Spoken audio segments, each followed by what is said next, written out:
వరప్రసాదం. పట్టువదలని విక్రమార్కుడు చెట్టు వద్దకు తిరిగి వెళ్ళి చెట్టుపై నుంచి శవాన్ని దించి భుజాన వేసుకొని ఎప్పటిలాగే మౌనంగా శ్మశానం కేసి నడవసాగాడు. అప్పుడు శవంలోని బేతాళుడు, రాజా, నీవు ఏ అద్భుత ప్రభావాన్ని సంపాదించగోరి ఈ నిశిరాత్రి వేళ ఇంత శ్రమ పడుతున్నావో గాని ఆ ప్రభావం చేతికి అందాక దాన్ని కాస్త ఉత్పలుడిలాగా విడిచిపుచ్చకు. నీకు శ్రమ తెలియకుండా ఉండేందుకు ఉత్పలుడి కథ చెప్తాను విను అంటూ ఇలా చెప్పసాగాడు. నర్మదా తీరాన అరణ్య ప్రాంతంలో ఉత్పలుడు అతని తల్లి నివసిస్తూ ఉండేవారు. ఉత్పలుడు అరణ్యంలోకి వెళ్ళి కాయలు, పళ్ళు, దుంపలు, తేనె మొదలైనవి తెచ్చేవాడు. వాటితో తల్లి కొడుకులు పొట్ట నింపుకొని పేద జీవితమే గడుపుతూ ఉండేవారు. ఉత్పలుడికి స్నేహితులెవరూ లేరు. అందుచేత అతను ఒక కుక్కను, ఒక పిల్లిని చేరదీసి అస్తమానము వాటిని వెంట పెట్టుకొని తిరుగుతూ ఉండేవాడు. మనకే తిండికి జరగకుండా ఉంటే ఈ జంతువులు కూడా ఏంట్రా అని తల్లివాణ్ణి ఎప్పుడూ కోప్పడేది. కానీ వాటి వల్ల తల్లి కొడుకులకు నిజానికి లాభమే కలుగుతూ ఉండేది. కుక్క కుందేళ్లను, పొదలలో ఉండే పక్షులను వేటాడి తెచ్చేది. వాళ్ళు తమ ఇంట్లో నిల్వ ఉంచుకునే దుంపలు మొదలైన ఆహార పదార్థాలను ఎలుకల పాలు కాకుండా పిల్లి కాపాడేది. తనకున్న స్నేహితుల రెండే గనుక ఉత్పలుడు అస్తమానం వాటితో మాట్లాడేవాడు. అవి జవాబు చెప్పలేకపోయినా వాడు చెప్పేది అర్థం చేసుకునేవి. ఒకనాడు ఉత్పలుడు అరణ్యంలో దూరంగా ఉన్న ఒక గ్రామం కేసి వెళ్ళాడు. అక్కడ గ్రామస్తులు కొంత అడవిని కొట్టి పంటకు అనుకూలంగా ఉండే ఒక మైదానాన్ని తయారు చేశారు.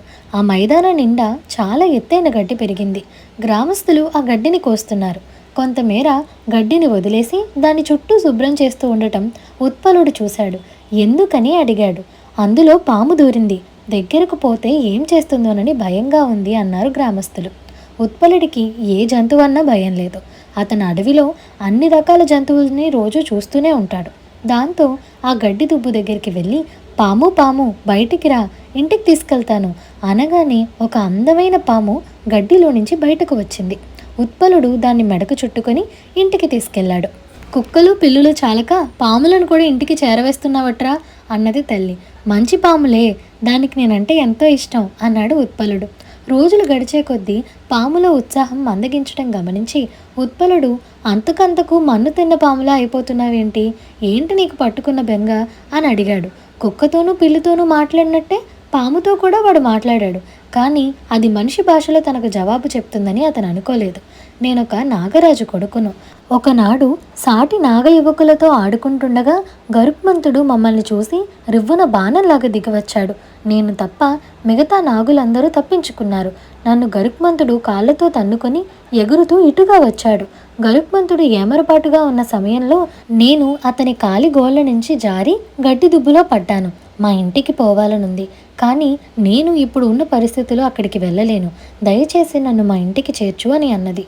ఈ సంగతి ఇన్నాళ్ళు ఎందుకు చెప్పలేదు? దిగులు పడకు, నేను ఎలాగైనా నిన్ను ఇంటికి చేరుస్తాను అని అన్నాడు ఉత్పలుడు. నాగ యువరాజును మెళ్ళో వేసుకుని బయలుదేరాడు. సూటిగా ఉత్తరంగా వెళ్ళమని పాము చెప్పింది. ఉత్పలుడు చాలా రోజులు ప్రయాణం చేశాడు. కొంత దూరం వెళ్ళాక దారి మహాభయంకరంగా తయారైంది. దారికి ఊబి ముళ్ళడొంకలు అడ్డొచ్చాయి. తిండి లేదు. అతనెన్నడూ కని విని ఎరుగని కీటకాలు అతని పైన మూగి రక్తం పీల్చాయి.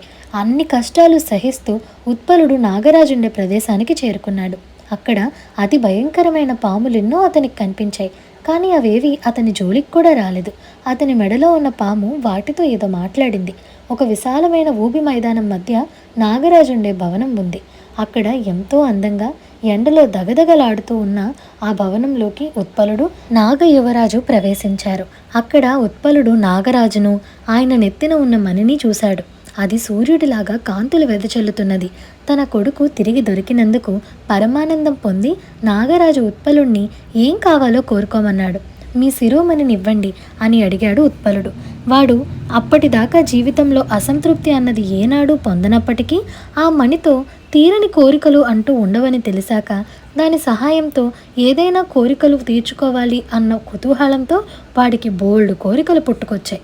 నాగరాజు కొంచెం ఆలోచించి, నా మణిని అలాగే ఇస్తాను, కానీ ఏనాడైతే నీకు ఇది ఉపయోగపడదని తోస్తుందో ఆనాడు నాకు దీన్ని తిరిగి ఇచ్చేస్తానని మాటివ్వు అన్నాడు. ఉత్పలుడు సరేనని నాగరాజు వద్ద మణిపుచ్చుకొని మరుక్షణంలో తన ఇంటి వద్ద ఉండాలని కోరుకున్నాడు. అతని కోరిక సిద్ధించింది.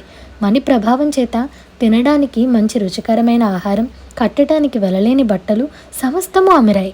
అప్పుడు వాడు రోజు అరణ్యంలోకి పోయి ఇవి తేనవసరం లేదు, కావలసినవన్నీ ఇంటికే వస్తున్నాయి కనుక ఇప్పుడు అతనికి ప్రపంచంలో గొప్ప గొప్ప నగరాలు, రాజభవనాలు చూడాలనిపించింది. అలాగే బయలుదేరాడు. దివ్యమైన వస్త్రాభరణాలు ధరించి ఒక మేలుజాతి గుర్రం ఎక్కి మణిని వెంట పెట్టుకొని ఒక రాజ్యానికి వెళ్ళాడు. అతని అట్టహాసం చూసి రాజుగారు గొప్ప స్వాగతం పలికారు. అయితే రాజుగారి ఉద్యోగులు మాత్రం కొద్ది క్షణాల్లోనే ఉత్పలుడు సంస్కారహీనుడని, ఆటవికుడని కనిపెట్టేశారు. ఉత్పలుడు కొద్ది రోజుల పాటు రాజుగారి అతిథిగా అక్కడే ఉన్న మీదట మీ కుమార్తెను పెళ్లాడదామనుకుంటున్నానని అన్నాడు. ఆ మాటకు రాజు నిర్ఘాంతపోయాడు. వాడి ధైర్యానికి ఏమనాలో అతనికి తోచలేదు. ఇన్నాళ్ళుగా తన అతిథిగా ఉన్నవాడితో కుండు పగిలేటట్టు మాట్లాడడం మంచిది కాదు కాబట్టి, మా రాజ్యానికి 3 మైళ్ళ దూరాన ఒక కొండ ఉంది తెలుసు కదా, దాని చుట్టూ 30,000 ఎకరాల ఊబి ఉంది. ఆ కొండను సగం వరకు భూమిలోకి దించి దానిపైన ఒక చలువరాతి కోట కట్టి చుట్టూ ఉండే ఊపి భూమిని పంట భూమిగా చేసినట్లయితే నువ్వు కోరినట్టే మా అమ్మాయిని నీకిచ్చి పెళ్లి చేస్తానన్నాడు. ఈ పనిని ఇతను ఎలాగైనా చేయలేడని నమ్మకంతో రాజు ఈ మాట అన్నాడు. కానీ ఉత్పలుడు అలా అర్థం చేసుకోలేదు. రాజకుమార్తెను తాను పెళ్లాడటానికి అది షరతుగా భావించి అలాగే చేస్తాను, అదెంత పని అన్నాడు. సభలో అందరూ చాటుగా నవ్వుకున్నారు.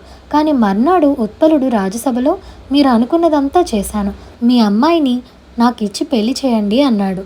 రాజు, అతని సభలోని వాళ్ళు తెల్లబోయారు. అందరూ కలిసి బయలుదేరి వెళ్ళి చూడగా ఇంకేముంది, కొండ ఎత్తు సగమైంది. దానిపైన అందమైన పాలరాతి కోట ఉంది. కొండ చుట్టూ ఊబికి బదులు ఏపుగా ఎదిగిన పైరుతో సుక్షేత్రమైన పొలాలున్నాయి. రాజుకు అన్నమాట నిలబెట్టుకోక తప్పలేదు. అయితే రాజకుమార్తె మాత్రం పెళ్ళైనప్పటి నుంచి నువ్వు ఆటవికుడివి, అనాగరికుడివి, నీకెలాంటి పాండిత్యం లేదు అని దెప్పిపడవసాగింది. ఏం చేస్తే నీకు ఈ బాధ తీరుతుంది, అయినా వాటన్నిటితో నీకేం పని అని అంటూ ఉండేవాడు ఉత్పలుడు. నీకు ఈ శక్తి అంతా ఎలా వచ్చింది, మంచో చెడో నాకెలా తెలుస్తుంది అన్నది రాకుమార్తె. ఉత్పలుడు ఆమెకి విషయాన్నంతా చెప్పాడు.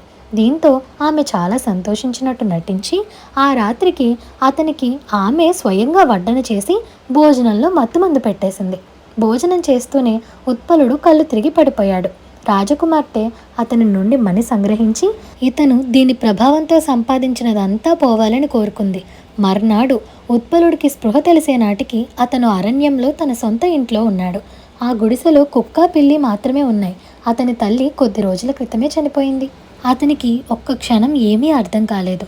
చాలాసేపు ఆలోచించిన మీదట రాజకుమార్తె తనను మోసం చేసిందని, మణిని కాజేసిందని అతను తెలుసుకున్నాడు. అతనికి కష్టాలు చెప్పుకునేటందుకు మాత్రం ఇంకెవరున్నారు? ఆ పిల్లి, కుక్కకే తన కష్టాన్నంతా చెప్పుకొని ఆ రోజు రాత్రి నిద్రపోయాడు. ఆ రాత్రే పిల్లి, కుక్క బయలుదేరి రాజభవనానికి వెళ్ళాయి. చక్కగా రాజకుమార్తె గదిలోకి దూరి ఆమె చేతిలోని మణిని సంగ్రహించుకుని తీసుకువచ్చి తెల్లవారక ముందే ఉత్పలుడికి అందచేశాయి. దీంతో ఉత్పలుడు ప్రపంచంలో మీ ఇద్దరే నాకున్న నిజమైన ఆప్తులు అని చెప్పి వాటిని మనస్ఫూర్తిగా కౌగలించుకున్నాడు. వెంటనే రాజు వద్దకు వెళ్ళి రాజకుమార్తె చేసిన మోసం గురించి చెప్పాడు. తను నీ భార్య, నీ ఇష్టం వచ్చినట్టు శిక్షించు అన్నాడాయన. ఆమె మనస్ఫూర్తిగా నాకు భార్య కాలేదు, మాది పెళ్ళే కాదు, ఆమెకు నచ్చిన వ్యక్తిని ఇచ్చి ఆమెకు పెళ్లి చేయండి అని అక్కడి నుంచి వచ్చేశాడు. అతను మణి సహాయంతో తన కుక్కను, పిల్లిని వెంట పెట్టుకొని నాగరాజులుండే చోటుకి చేరుకున్నాడు. అతను నాగరాజుకి మణి తిరిగిచ్చేసి నాకింక ఈ మణితో పని లేదు, నేను నా స్నేహితులైన కుక్కను, పిల్లిని వెంట పెట్టుకొని ఎటైనా సంచారం వెళ్ళాలన్న కోరికతో ఉన్నాను అన్నాడు. అయితే మీ ముగ్గురు మా దగ్గరే ఉండిపోండి, మావాడు కూడా అస్తమానం నీ గురించే తలుచుకుంటున్నాడు అన్నాడు నాగరాజు. ఆయన మాట తీసేయలేక ఉత్పలుడు కుక్క, పిల్లితో పాటు నాగరాజ్యంలోనే ఉండిపోయాడు. బేతాళుడి కథ చెప్పి రాజా, నాకొక సందేహం. ఉత్పలుడు తన చేతికి తిరిగి వచ్చిన మణిని ఆధారం చేసుకుని అంతులేని సుఖాలు అనుభవించటానికి బదులుగా ఆ మణిని తీసుకుపోయి నాగరాజుకు తిరిగి ఎందుకు ఇచ్చేశాడు? ఈ ప్రశ్నలకు సమాధానం తెలిసి చెప్పకపోయావో నీ తల పగిలిపోతుంది అన్నాడు.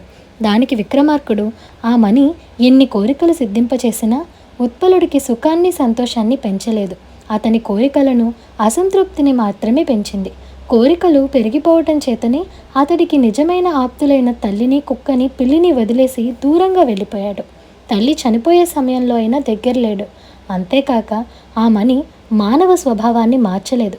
ఎంత సంపద ఉన్నా అతని ఆటవిక మనస్తత్వము, అనాగరికత మార్చలేదు. అదేవిధంగా ఆ మణి రాజకుమార్తె మనసును కూడా మార్చలేదు. ఈ విషయాలన్నీ గ్రహించే ఉత్పలుడు ఆ మణిని నాగరాజుకు తిరిగిచ్చేశాడు. రాజుకి ఈ విధంగా మౌనభంగం కలగగానే బేతాళుడు శవంతో సహా మాయమై మళ్ళీ చెట్టెక్కాడు. ఇదండి ఇవాల్టి కథ. ఈ కథ మీకు ఎలా అనిపించిందో మాకు కామెంట్ సెక్షన్లో చెప్పండి. అలాగే మీకు ఈ వీడియో నచ్చినట్లయితే like, share, subscribe to Priya stories Telugu. Thank you for watching.